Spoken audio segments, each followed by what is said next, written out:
oui. Allez-y, monsieur Sansobari, sur cette restriction, sur ce brouillage, j'allais dire, des ondes de plusieurs médias de la place, plusieurs radios. Alors, d'abord sur les responsabilités, je dis que l'ARPT et le ministère, j'ai envie de dire, eux, en termes de responsabilité, sont noyés. C'est-à-dire qu'il n'y a pas débat. Ils sont noyés en termes de responsabilité. Ah bon? Mais je dis, quand vous les avez dépassés, eux, je dis, on ne peut pas dédouaner la présidence et on ne peut pas dédouaner le président, le colonel Mamadi Doumbouya en personne. Si en une semaine, dans un pays, il y a ce type de... Demain vendredi se fera une semaine. Depuis que et les restrictions à l'accès aux réseaux sociaux et les brouillages, notamment de nos confrères de films, ont commencé. Alors, si en l'espace d'une semaine, on a ces dysfonctionnements dans un pays, ce n'est plus de la responsabilité des seules entités en lien avec le problème. C'est aussi de la responsabilité au plus haut niveau de ceux qui gèrent le pays. Un pays ne peut pas vivre un dysfonctionnement pendant une semaine, mais qu'il n'y ait personne qui soit en mesure d'apporter des correctifs. Ça, pour moi, ce débat, il faut le taire définitivement. Et la présidence, et le ministère, et les services techniques qui sont en lien avec Internet, avec les radios, c'est tout le monde est responsable. Et j'ai même envie de dire que le plus haut sommet est davantage plus responsable parce que c'est Mamadi Doumbouya qui a un contrat, ne serait-ce que moral, avec les Guinéens. C'est lui qui a choisi des gens et pour l'entourer, pour l'aider, pour collaborer avec lui, pour lui permettre d'arriver aux résultats, aux objectifs qu'il s'est fixés. Alors, si ça ne marche pas à un certain moment, encore une fois, ces collaborateurs-là, on passe dessus, c'est à lui qu'on demande des comptes. Et aujourd'hui, le pays vit un blackout, c'est à lui qu'on demande des comptes. Un blackout total.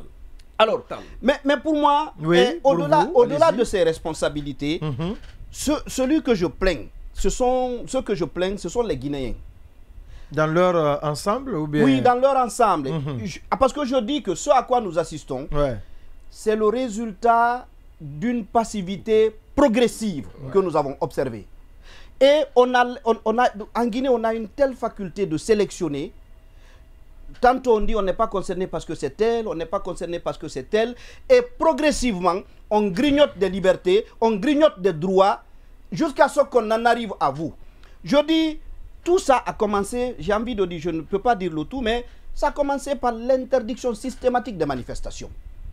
Ça, c'était une violation grave des libertés. Mais attention, tout le monde a plutôt observé. On a dit que puisque c'était entre politiques, tant pis, ils n'ont qu'à gérer. On a laissé faire.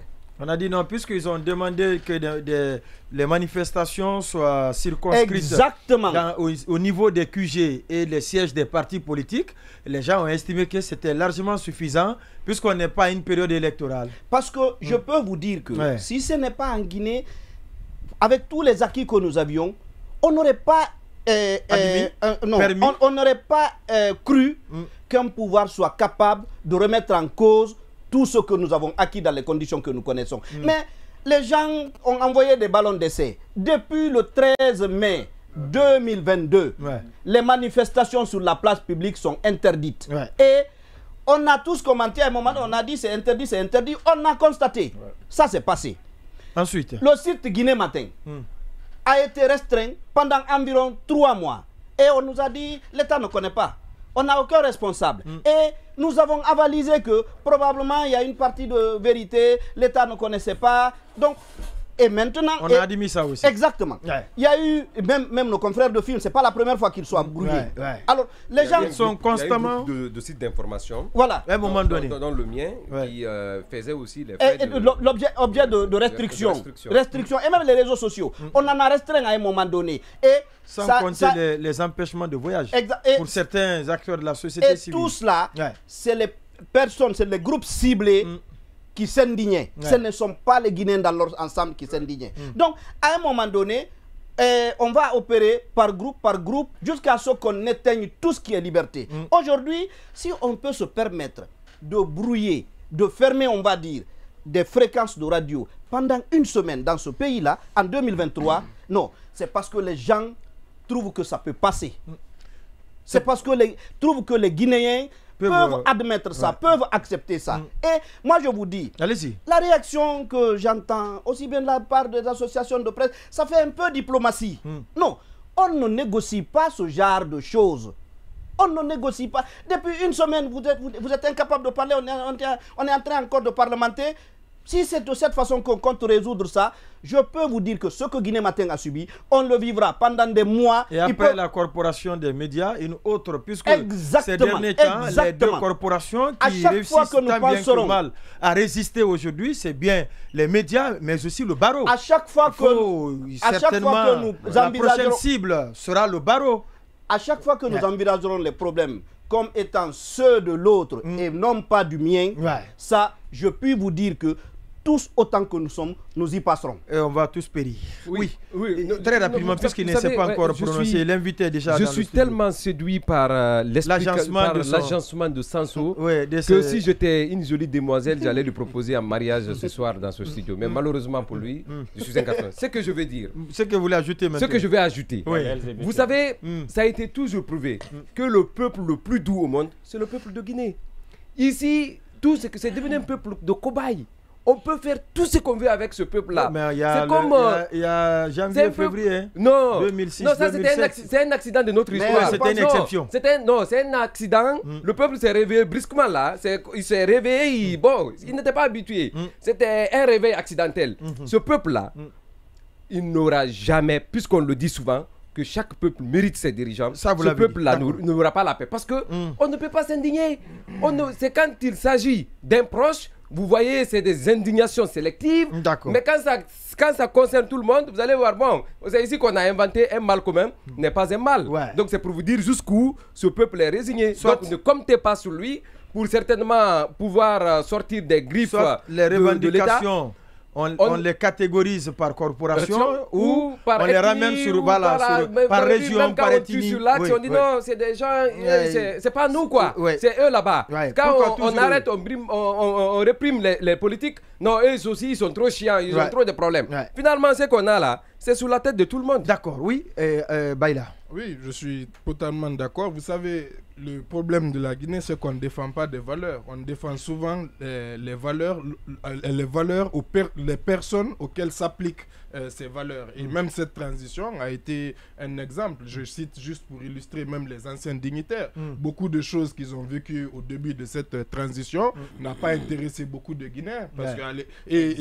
Parce qu'à l'époque, justement, ça ne touchait pas. On était encore dans l'enthousiasme et dans l'euphorie. Le cas le plus illustratif, c'est le délogement de Damaro. De Damaro, avec 48 heures de préavis.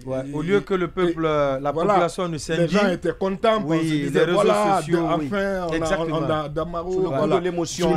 Malheureusement. Donc, malheureusement, c'est ça aussi la Guinée. Je suis d'accord qu'il faut travailler sur cela pour pouvoir avoir vraiment souvent des intérêts collectifs. Maintenant, sur le brouillage des zones et couplé justement à la coupure Internet, moi, je ne sais pas si l'État, au fait, je veux dire, c'est peut-être ironique, mais même quand on veut faire le mal, il faut savoir le faire. Il faut le faire bien. Parce qu'aujourd'hui, le fait d'avoir coupé Internet, le fait de brouiller les zones, au-delà de l'effet peut-être recherché, c'est les effets économiques.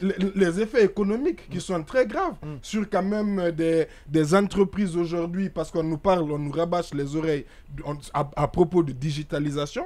Mais qui dit digitalisation? Les gens, effectivement, ils s'encouragent, ils créent des petites startups, des entreprises pour faire des ventes en ligne, etc. Et vous limitez Internet. Donc là, c'est la digitalisation que vous stoppez comme ça, net. Et quand le recours à la digitalisation. Exactement, parce que les gens maintenant vont se méfier. Et les sites Internet, justement, on en parlait tout à l'heure avec Sanso, donc il a constaté que la moitié de ses lecteurs depuis que les brouilles, il a perdu au moins la restriction, la moitié des lecteurs. De ses lecteurs. Donc c'est extrêmement grave, mais il faut toujours rappeler quand même que, effectivement, comme on l'a dit, la charte de la transition consacre le droit à l'information, le droit d'être informé. Mais je pense aussi que je fais un lien aussi. Quand on a entendu le discours du colonel lorsqu'il a dit à l'ONU que ses priorités, c'est le politique, c'est l'économique, le social et le politique. Je pense que peut-être aussi on n'avait pas totalement tout compris. Parce que quand vous regardez aussi en termes de droits, vous savez, les droits de l'homme, ils sont catégorisés aussi. Il y a les droits politiques, il y a les droits socio-économiques. Donc, peut-être que, du coup, dans ce qu'il voulait dire aussi, au-delà de l'argent ou du secteur pour lequel on va se consacrer, c'est qu'il va accorder moins de... sa priorité, donc, ça va être d'abord les droits économiques, les droits sociaux, donc le droit à l'alimentation, le droit au logement, etc. Et seulement les droits politiques. Et seulement après les droits politiques et donc le droit à l'information, etc. Mais le problème, c'est que, comme je disais, d'abord, il faut s'assumer. Comme je disais, il y a des pays qui décident qu'ils vont avoir une voix autoritaire parce que. Pour X ou Y raison. Ils assument. Tout à l'heure, Bonnet parlait de la Russie pour dire que Poutine acceptait les sondages. Mais bien sûr, la Russie fait partie de ces pays qui restreignent Internet, les réseaux sociaux. C'est comme le cas de la Chine. C'est comme le cas de la Chine. Mais c'est assumé. C'est assumé. Et maintenant... Pour qu'elle aussi, quand on dit on priorise l'économie aussi et le social, c'est que du coup, on doit au moins, c'est-à-dire vous arrivez à convaincre les Guinéens que, au détriment des droits politiques ou au détriment du politique, vous allez être bien de l'autre côté, alors il faut que la compensation, ça soit que sur le terrain économique et social, et que ça parte. Et justement, ce n'est pas le cas. Non seulement les gens tirent le diable par la queue, mais en plus, justement, tous les jours, c'est des scandales de corruption, des personnes de corruption, parce que ces pays-là aussi, qui se disent autoritaires, qui restreignent les droits humains, aussi, les gens ont peur de faire la corruption là-bas, parce que là-bas aussi, ils ne rigolent pas. Des fois, il y a des pays même qui appliquent la peine de mort ou des disparitions forcées, etc. Mais là d'un point de vue lutte contre la corruption, on n'y est pas. D'un point de vue économique, le bas blesse également. Donc, il faut vraiment que tout ça soit dans une certaine cohérence et que ce soit assumé. 30 secondes. Oui, par rapport à l'ordre de priorité mentionné par le colonel à la tribune des Nations Unies. D'abord, sur l'ordre de priorité, on aurait pu entendre ça, mais ça ne devrait pas sous-entendre que les acquis en termes de droits socio-économiques, on va déjà les gommer. C'est-à-dire, ça veut dire qu'on en consacrerait moins de nouveaux, mais déjà effacer ceux qu'on avait acquis, peut-être ça ne fonctionnerait pas comme ça. Et puis, si on s'en tient à ça, et c'est plutôt logique ce que vous dites, mais ça renforce le fait que le colonel est responsable. Ça supposerait que c'est un choix. Oui, bien sûr. C'est un choix d'appliquer l'ordre de priorité qu'il a énoncé aux Nations Unies. Ça ferait de lui davantage le responsable de tout ça que ce qu'on en a pensé jusqu'ici. Dans 30 secondes, juste 3 choses. La première, je sais que vous étiez à cette rencontre. La première rencontre que le président a eu au palais avec des journalistes. La seule rencontre. Quand vous dites la première... La première et la dernière. C'est la seule. Il n'y en a plus. Non, je vais juste faire la différence entre les rencontres qui ont eu lieu au palais. Il était absent ce jour-là, au palais du peuple, dans le cadre de ses rencontres avec les acteurs sociopolitiques. Et le déjeuner de presse qui s'est fait en janvier 2022 au palais. L'engagement qu'il avait pris, c'est qu'il accompagnait les médias et il les encourageait à dénoncer, notamment la corruption. Ça, c'est une première rencontre. La deuxième, c'est celle qu'on a eue récemment avec le colonel Amara, qui n'était pas d'accord avec notre journée sans presse, quand on a qualifié Ousmane Gabal de ennemi de la presse et tout ça. Le ton qu'il avait, Amara. Et le colonel Amara, à l'époque général, maintenant général. Oui, excusez-moi, le général Amara. 2 étoiles, mais bientôt peut-être une troisième.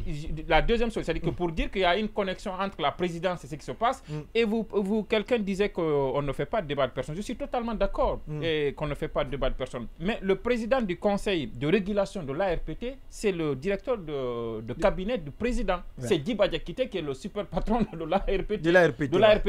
Et on ne peut pas donc... L'ARPT, c'est le régulateur. Ça veut dire que l'ARPT... Non, mais c'est le propriétaire des fréquences. Exactement, non, je dis ça pour expliquer. Au-delà d'être régulateur, c'est le propriétaire des fréquences. On reste dans les... On le loue. Exactement. Et il doit s'assurer quand il vous l'a loué que vous faites bon usage.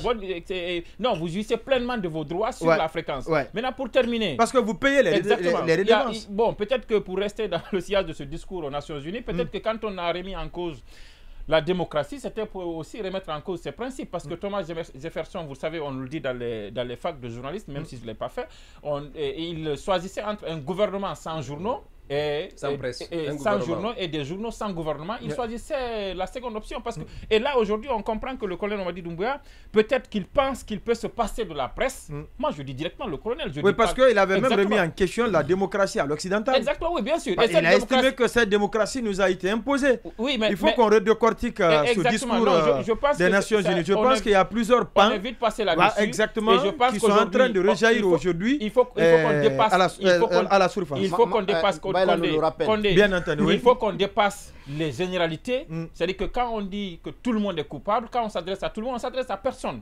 Pour la question qui est posée, le brouillage des ondes, la restriction de l'Internet, on a l'ARPT dont le cabinet du président est la tutelle. On a un président qui est là depuis une semaine, qui ne sommeille pas, qui est éveillé, qui sait ce qui se passe dans le pays, qui ne fait rien. C'est absolument de sa responsabilité et ne nous cachons pas en allant dire non, est-ce que c'est le ministre, est-ce que c'est cela. C'est une situation catastrophique et je pense que les gens devraient, et malheureusement, même en conseil, j'ai envie de voir le conseil des ministres qu'ils vont dire des choses, mais c'est des situations qui arrivent. Ils n'aborderont pas ce sujet. Et le ministre, le porte-parole de Gawal, ne commente pas ce sujet. Ne commente pas ce sujet. Il commente plutôt le fait que les politiques aient commenté ce sujet. Mais surtout exactement. On sait son obsession par rapport à cela. Il ne commente pas le fait que ça fait une semaine. Les réseaux sociaux sont restreints. Le fait que des médias sont brûlés. Il ne commente pas ça. Amadou Camara, merci de revenir à nouveau.